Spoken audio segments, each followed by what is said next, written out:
aussi que cet ouvrage pourrait être l'évangile de Barnabé, un texte dans lequel Jésus citerait l'avènement du prophète Mahomet. Quoi qu'il en soit, le manuscrit a été placé sous haute protection. Il serait estimé à plus de 17 millions d'euros.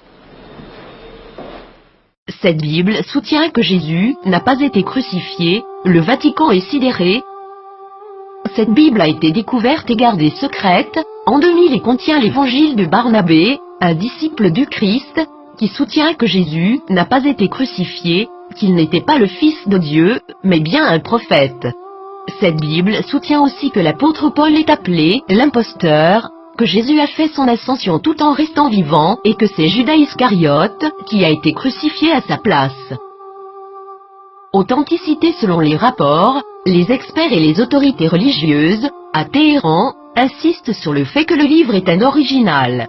Il est écrit avec des lettres dorées, sur du cuir relié et il est écrit dans la langue araméenne, qui était la langue parlée par Jésus.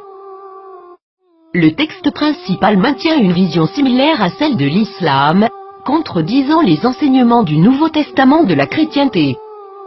Jésus a aussi prédit la venue du prophète Mahomet, qui a fondé l'islam, 700 ans plus tard. Plusieurs croient que, durant le concile de Nicée, l'Église catholique a choisi la forme qu'aurait la Bible, omettant l'évangile de Barnabé, parmi d'autres, et favorisant les 4 évangiles que nous connaissons aujourd'hui.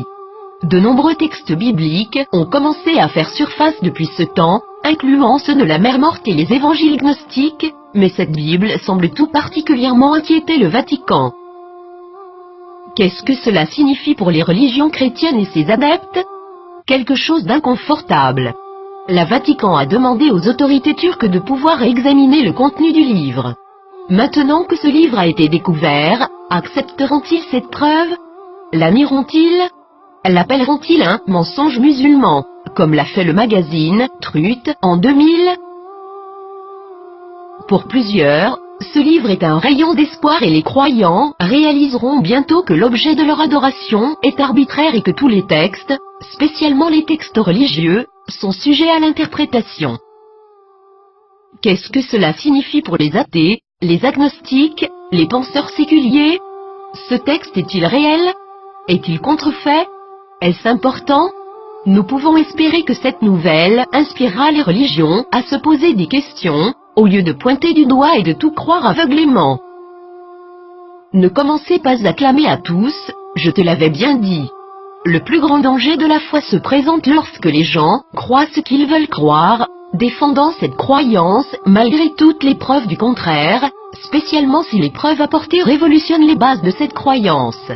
Et le grand coupable, dans tout cela, est le piège de l'ego, rejeter, critiquer les autres parce qu'ils ne sont pas comme vous.